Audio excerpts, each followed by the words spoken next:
अस्सलाम वालेकुम एवरीवन। बनाने में सादा और आसान सी रेसिपी इतनी मज़ेदार भी हो सकती है कि आपने सोचा भी ना होगा। तो फ्रेंड्स, अगर आप भी घर बैठे सब्ज़ी का मज़ा दुबाला करना चाहते हैं तो फिर मेरी इस रेसिपी को ज़रूर ट्राई कीजिएगा। इंशाल्लाह मज़ा आ जाएगा, क्योंकि आज मैं आपके साथ शेयर करूंगी बिल्कुल रेस्टोरेंट स्टाइल सब्ज़ी की ये रेसिपी, जिसमें बिल्कुल हम दानेदार मसाला तैयार करेंगे। इंशाल्लाह आप उंगलियां चाटने पर मजबूर हो जाएंगे। तो चलें फिर बिना टाइम वेस्ट किए हम अपनी ज़बरदस्त किस्म की रेसिपी को बनाना शुरू करते हैं। बिस्मिल्लाहिर्रहमानिर्रहीम। तो फ्रेंड्स, सबसे पहले एक नज़र हम सब्ज़ी को देख लेते हैं। मैंने यहाँ पर लिए हैं हाफ़ केजी मटर और मटर के दाने निकाल लिए हैं। हाफ़ केजी आलू लिए हैं और उसके बारीक टुकड़े मैंने कट कर लिए हैं और हाफ़ केजी ही मैंने गाजर ली है। इन तमाम चीज़ों की कटिंग करने के बाद अब हम यहाँ पर एक पतीली में लेंगे half cup cooking oil. Oil को हल्का सा हम गर्म करेंगे और गर्म करने के बाद अब यहाँ पर इसमें मैं कुछ मसाले ऐड करूँगी, जिसमें मेरे पास है साबुत ज़ीरा और खुश्क धनिया। दोनों चीज़ों को मैंने हाथों की मदद से अच्छे से क्रश कर लिया है। तो फ्रेंड्स, अगर आप भी सब्ज़ी का मज़ा दुबाला करना चाहते हैं तो आपने ज़ीरे और खुश्क धनिया को हाथों की मदद से क्रश करके ही ऐड करना है, ना कि आपने इसको पीस कर ऐड करना है। तो मसाले को हल्का सा हम इसमें कड़कड़ाएंगे, तकरीबन 10 सेकंड तक सोते करेंगे। अब इसके बाद सबसे पहले हम इसमें सब्ज़ी ऐड करेंगे।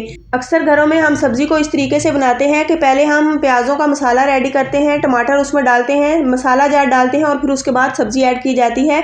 लेकिन आज मैं आपके साथ थोड़ा सा डिफरेंट तरीका शेयर करूंगी, लेकिन बड़ा ही आसान तरीका है और ऐसी रेसिपी तैयार होगी कि आप इसे बार बार बनाने पर मजबूर हो जाएंगे। तो जैसे ही हमने इसमें सब्ज़ी ऐड की है तो इसको हम 10 मिनट तक इसी तरह फ्राई करेंगे। तो जब तक हम सब्ज़ी को भी फ्राई करते रहेंगे, साथ साथ हम क्या करते हैं कि अपने मसाला जात भी पीस लेते हैं। तो यहाँ पर मैंने 2 टमाटर लिए हैं और तकरीबन 6 से 7 अदद मैंने हरी मिर्चों का यूज़ किया है। अदरक और लहसुन लिए हैं और 2 बड़े साइज़ के प्याज लेकर इन्हें मैंने रफली कट करके ये भी इसी जार में मैं डाल दूंगी। थोड़ा सा हम इसमें पानी ऐड करेंगे और इसकी हम फाइन सी पेस्ट बना लेंगे, क्योंकि फ्रेंड्स इस सब्ज़ी को हमने बिल्कुल दानेदार से मसाले का टच देना है। तो उसके लिए हम मसाले को इसमें पीस कर ऐड करेंगे। अब 10 मिनट तक हमने सब्ज़ी को फ्राई कर लिया है। बड़ी ही मज़ेदार सी इसमें खुशबू आ रही है और मटर भी क्रिस्पी से हो चुके हैं।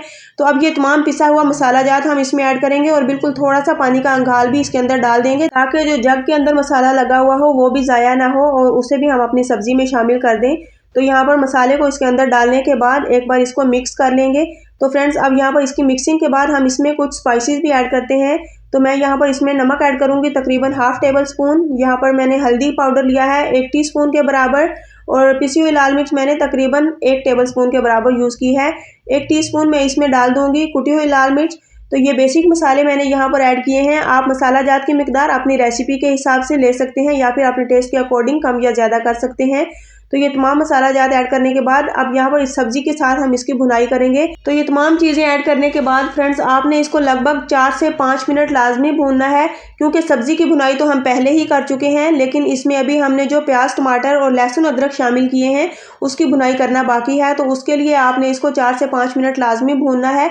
अब बिल्कुल लास्ट स्टेज में मैंने इसमें पिसा हुआ धनिया तकरीबन 1 टीस्पून और हाफ़ टीस्पून पिसा हुआ गरम मसाला ऐड किया है और इसको लुक वाइज खूबसूरत दिखने के लिए मैंने इसमें हरी मिर्चों का भी यूज़ किया है, जो कि जब हम इसको सर्व करते हैं तो इस तरह हरी मिर्चें लुक वाइज बहुत ज़्यादा खूबसूरत नज़र आती हैं और हमारी सब्ज़ी की शान काफ़ी हद तक बढ़ जाती है। तो यहाँ पर मैंने अब इसमें भुनाई करने के बाद तकरीबन 1 गिलास पानी भी ऐड किया है, क्योंकि हमने इसको हल्की सी ग्रेवी का टच देना है। क्योंकि जो हमने इसके अंदर पीस कर मसाला ऐड किया है, यानी कि टमाटर प्याज वगैरह को हमने पीस कर ऐड किया था, तो उससे जो दाना बनेगा जब तक हम इसमें पानी ऐड नहीं करेंगे वो हमें नज़र नहीं आएगा।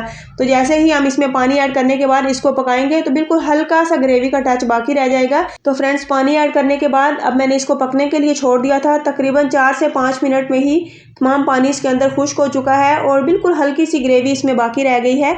आप इसकी लुक चेक करें, माशाल्लाह से ये लुक वाइज कितनी खूबसूरत है और खाने में तो ये है ही मज़ेदार। आप इसको बनाएंगे तो ही आपको अंदाज़ा होगा कि ये कितनी मज़ेदार सब्ज़ी बनकर तैयार होती है और झटपट यानी कि मिनटों में ही बनकर तैयार हो जाती है। इतनी ये शानदार रेसिपी आज मैं आपके लिए लेकर आई हूँ, तो ट्राई करना तो बनता है फ्रेंड्स। अगर रेसिपी पसंद आ जाए तो प्लीज़ इसे लाइक करें, ज़्यादा से ज़्यादा शेयर करें और चैनल आसान खाने को सब्सक्राइब कर दें और मुझे इसी तरह सपोर्ट करते रहें ताकि मैं आपके लिए नई से नई रेसिपीज़ लेकर आती रहूं। तो यहाँ पर अल्हम्दुलिल्लाह हमारी बड़ी ही मज़ेदार और शानदार किस्म की बिल्कुल रेस्टोरेंट स्टाइल सब्ज़ी की रेसिपी बनकर तैयार हो चुकी है। तो फ्रेंड्स, सर्दी के मौसम की सब्जियाँ बड़ी ही टेस्टी और डिलीशियस बनती हैं। तो अगर आप उनको मुख्तलिफ तरीक़ों से बनाकर इंजॉय करेंगे तो फिर मैं कहती हूँ कि मज़ा आ जाएगा और आपकी ज़िंदगी ही बदल चल जाएगी। बार बार मुख्तलिफ तरीक़ों से बनाकर इंजॉय करें, खुद भी इंजॉय करें और अपनी फैमिली को भी इंजॉय करवाएं, अपने बच्चों को खुश करें। तो फिर इंशाल्लाह नेक्स्ट लेकर आऊँगी बड़ी ही अमेजिंग और मज़ेदार रेसिपी। मुझे अपनी दुआओं में याद रखिए। अल्लाह हाफिज़।